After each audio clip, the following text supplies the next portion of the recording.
नमस्कार, हमारा विशेष कार्यक्रम बड़ी बात देख रहे हैं आप और आपके साथ मैं हूं भारती बघेल। भारत में सियासी यात्राओं का इतिहास पुराना रहा है। नाम कुछ भी हो, यात्राओं के द्वारा राजनीतिक पार्टियों का मकसद एक ही रहा है, किसी तरह से सत्ता में वापसी। राहुल गांधी की हाल ही में पूर्ण हुई यात्रा का नाम भले ही भारत जोड़ो रहा हो, लेकिन पूरी यात्रा के दौरान सत्ता से दूर होने की छटपटाहट यात्रा पर हावी रही। राहुल गांधी से पहले यंग तुर्क के नाम से जाने जाने वाले चंद्रशेखर और इंदिरा गांधी की मृत्यु के बाद सत्ता में आए राजीव गांधी भी भारत यात्रा कर चुके हैं। राजीव गांधी ने चुनाव हारने के बाद वर्ष 1989 में भारत यात्रा की थी। हालांकि यह यात्रा उम्मीदों के मुताबिक परिणाम देने में कारगर नहीं रही थी। राज्य स्तर की बात करें तो वर्ष 1982 में एनटी रामाराव की चैतन्य रथम यात्रा ने उन्हें सत्ता दिलाई थी। वहीं 2002 में नरेंद्र मोदी की गुजरात गौरव यात्रा से सत्ता में वापसी हुई थी। राहुल गांधी की यात्रा का मकसद कथित तौर पर बेरोजगारी और राजनीतिक केंद्रीकरण तथा विशेष रूप से भय, कट्टरता और नफरत के खिलाफ था। मजे की बात यह है कि भय और नफरत की बात आज वो पार्टी कर रही है जो गांधी की हत्या के बाद पुणे में चित्पावन ब्राह्मणों के जनसंहार के लिए सीधे सीधे जिम्मेदार थी। 1984 में इंदिरा गांधी की हत्या हुई तो उत्तरी भारत में कांग्रेस के कार्यकर्ताओं ने मौत का तांडव मचा दिया था। मोदी जी के कथित राजनीतिक केंद्रीकरण की बात करने वाली कांग्रेस यह क्यों भूल जाती है कि संविधान के आर्टिकल 356 का दुरुपयोग कर 93 बार राज्य सरकारों को बर्खास्त करने वाली यदि कोई सरकार थी तो वो कांग्रेस पार्टी की ही थी। बीजेपी सरकार को फासिस्ट कहने वाले कांग्रेसी कितनी आसानी से आपातकाल का वो काला दौर भूल जाते हैं, जब इंदिरा सरकार ने नागरिकों के मूल अधिकारों पर ही प्रतिबंध लगाकर हजारों की संख्या में लोगों को जेल में ठूस दिया था। पिछले वर्ष सितंबर में आरंभ होने वाली यह यात्रा हमेशा विवादों से घिरी रही। विवाद का कारण कभी पार्टी के कार्यकर्ताओं का व्यवहार था तो कभी राहुल गांधी के बोल वचन। आपको ध्यान होगा कि किस तरह केरल के कोल्लम जिले में कांग्रेस के कार्यकर्ताओं ने यात्रा के नाम पर दुकानदारों से जबरन वसूली और मारपिटाई की। मामला जब तूल पकड़ा तो कांग्रेस को अपने 3 कार्यकर्ताओं को पार्टी से बाहर निकालना पड़ा। राहुल गांधी अपनी यात्रा की शुरुआत ही एक विवादित पास्टर जॉर्ज पोनिया की एक मीटिंग से करते हैं, जिसमें ईसाई पास्टर को यह कहते सुना जा सकता है कि जीसस ही सच्चे प्रभु हैं, हिंदू देवी देवता नहीं। आपको बता दें कि जॉर्ज पोनिया को एक बार हिंदुओं के बारे में अपमानजनक टिप्पणी करने के लिए गिरफ्तार भी किया जा चुका है। भारत जोड़ो यात्रा से भारत कांग्रेस से कितना जुड़ा, यह तो समय आने पर ही पता चल पाएगा। लेकिन एक बात जरूर है कि इस यात्रा से कुछ ऐसे नामी ग्रामी लोग जरूर जुड़े जिनसे इस यात्रा का मकसद और कांग्रेस का हाथ किन किन लोगों के साथ है, इस बात का अंदाजा जरूर हो जाता है। 2017 में केरल में सरेआम गौ हत्या करने वाले कांग्रेस के युवा नेता रिजिल मकुटी भी इस यात्रा में राहुल के साथ नजर आए। मशहूर फिल्म अभिनेता कमल हासन, जिन्होंने विवादों को अपना हमसफर बना लिया है, उन्होंने न केवल भारत जोड़ो यात्रा में भाग लिया बल्कि अपनी राजनीतिक पार्टी का भी कांग्रेस में विलय कर दिया। कमल हासन साहब के हिंदू संस्कृति के बारे में विचार वैसे तो जगजाहिर हैं। अपने हाल के बयानों में तो उन्होंने चोला साम्राज्य के समय हिंदू संस्कृति के अस्तित्व को ही जड़ से नकार दिया। इससे पहले उन्होंने कहा था कि भारत का प्रथम आतंकवादी एक हिंदू था। यदि कुछ लोग कांग्रेस को हिंदू विरोधी कहते हैं तो जॉर्ज पोनिया और कमल हासन जैसे लोगों का यात्रा में जुड़ना उनकी इस बात को बल देता है। राजनीति में नेता और अभिनेता की जोड़ी एक सिम्बियोटिक रिलेशनशिप होती है। दोनों एक दूसरे को फलने फूलने में मदद करते हैं। विवादों को हथियार बनाकर सुर्खियों में छाए रहने की कलाकारी में दक्ष और वामपंथियों की आंखों के तारे प्रकाश राज, स्वरा भास्कर, पूजा भट्ट और सुशांत सिंह जैसे छुटभइये अभिनेताओं ने भी यात्रा का समर्थन कर अपने लिए पब्लिसिटी जुटाने की कोशिश की। भारतीय नौसेना के भूतपूर्व चीफ एडमिरल एल रामदास भी सपरिवार इस यात्रा में शामिल हुए। एडमिरल रामदास नौसेना में अपना टेन्योर पूरा करने के बाद आम आदमी पार्टी में शामिल हुए थे, लेकिन उन्हें वहां से जल्दी ही रास्ता दिखा दिया गया था।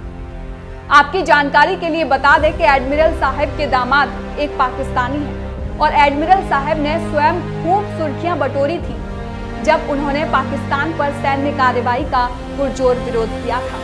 इनके अलावा आंदोलनजीवी योगेंद्र यादव एवं प्रशांत भूषण वातावरण के नाम पर लगभग विकास के हर प्रोजेक्ट का विरोध करने वाली मेधा पाटकर और 1984 के दंगों में बदनाम जगदीश टाइटलर जैसे लोग भी यात्रा में जुड़े।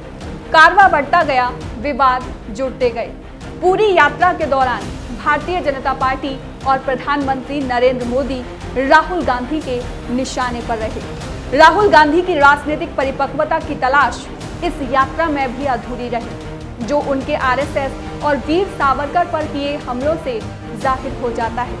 यही नहीं, अपनी यात्रा के दौरान राहुल ने कर्नाटक और महाराष्ट्र तथा महाराष्ट्र और गुजरात के बीच मतभेद पैदा करने की कोशिश की। राहुल गांधी का बयान कि महाराष्ट्र के प्रोजेक्ट गुजरात में भेजे जा रहे हैं निराशाजनक होने के साथ ही उनकी राजनीतिक समझ पर भी प्रश्न खड़ा करता है। यात्रा के दौरान कांग्रेस में गहरा राजनीतिक संकट तब खड़ा होता है जब राजस्थान के मुख्यमंत्री अशोक गहलोत ने कांग्रेस आला कमान के आदेश को नकार कर राजस्थान के मुख्यमंत्री पद से त्यागपत्र देने से मना कर दिया।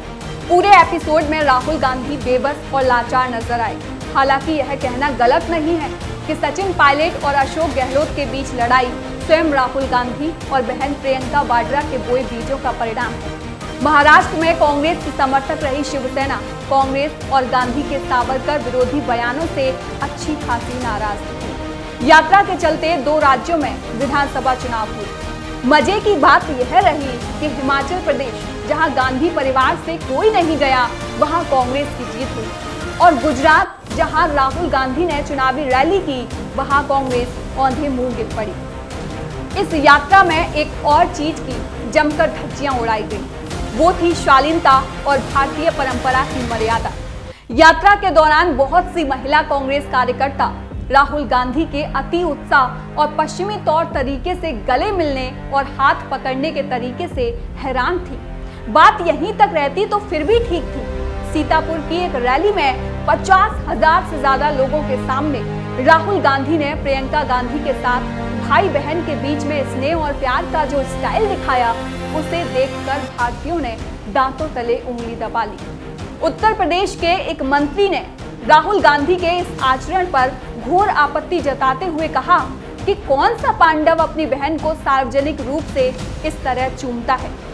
राहुल गांधी ने अपनी भारत जोड़ो यात्रा भले ही समाप्त कर ली है, लेकिन कांग्रेस की एक यात्रा अभी भी जारी है। वो है खुद को भारत के राजनीतिक पटल से विलुप्त होने से बचाने की यात्रा। राष्ट्रीय एवं राज्य स्तर पर कांग्रेस अपना जन आधार तेजी से भाजपा या क्षेत्रीय दलों के चलते खोती जा रही है। हर दिन या सप्ताह किसी न किसी कांग्रेसी नेता की भाजपा या अन्य दल में शामिल होने की खबर आती रहती है। कांग्रेस के समर्थक दल भी अब उसे आंख दिखाने लगे हैं। चुनाव जीतने का ग्राफ धरातल फोड़ पाताल की तरफ जा रहा है। ऐसे में हिंदू समाज और संस्कृति को विषैली नजरों से देखने वाली कांग्रेस और भारत विरोधी तत्वों के समर्थन में खड़ा कांग्रेस नेतृत्व अपनी खोई जमीन वापस ले पाएगा, यह बहुत मुश्किल दिखता है। लोकतंत्र की मजबूती के लिए यह जरूरी है कि विपक्ष न केवल मजबूत हो, बल्कि देश के विकास और निर्माण में एक सकारात्मक रवैया अपनाए।